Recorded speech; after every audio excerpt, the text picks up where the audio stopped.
सुरुवाती समयमा जुन गोल आयो काठमाडौँ रेजर्सको लागि, Amadou Diop wonderfully taken, but all credit to Gillespie John Karki. There you go. The way they took out the defenders, Caicedo, Devendra, everyone over there, even Amit Shrestha, everyone was taken away. And free hit for Amadou Diop. Amadou Diop को यो यस प्रतियोगितामा तेस्रो goal थियो. यसले दिलाएको थियो काठमाडौँ रेजर्सलाई 1-0 को अग्रता. But did it come too soon? I think it did. Slight deflection पनि थियो, तर Diop was definitely on target. And then came the equalizing goal. जुन प्रकारले इम्प्रोभाइज गर्नु परेको थियो अहमद हिजाजीले, त्यस प्रकारले गर्न पनि सफल रहे. कुनै मौका दिएन त्यहाँ दिवाकर चौधरीलाई बलसँग कनेक्ट हुने.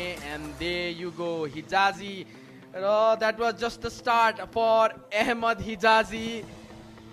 गोल गर्न सफल आफ्नो टिमको लागि. Let's have a look from a few more angles. Mohammad Al Jouni yes खेलमा फर्काउनु कति जरुरी थियो र यस खेलभन्दा अगाडि उनलाई रेस्ट गराउनु कतिको सही रह्यो यो आज साबित भइरहेको छ धनगढी एफसीको लागि. Well thought coach one manual Martinez and calm down भनिरहेका छन्. यो भने क्रितिसको त्यस्तै रन, मोहम्मद अल जौनीको जस्तै रन, क्रितिसको run and finishing. There you go, one more time. Lebanon with love, Ahmad Hijazi. यो उनको दोस्रो goal. And Dhangadhi took 2-1 lead. Credits to Kritish Ratna Chunju. जुन प्रकारले डेभलप भइरहेका छन् क्रितिस, गेम बाई गेम उनको पर्फर्मेन्स अझ इन्हान्स भइरहेको छ. पहिलो खेलमा उनले जुन सोलो गोल देखाएका थिए, आज भने एउटा प्रोभाइडरको रूपमा look at that pass right on the time उनले पास गर्न सफल रहे. ओ हो हो बारबोजाको celebration Aman.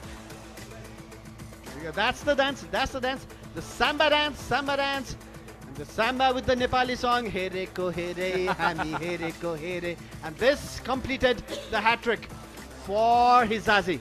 Barboza turning and twisting Kuldeep. Kuldeep had no idea where Barboza was going.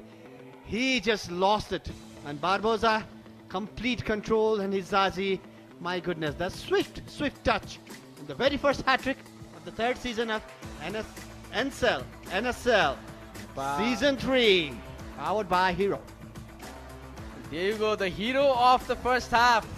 3 Red Bull goal गर्न सफल अहमद हिजाजी.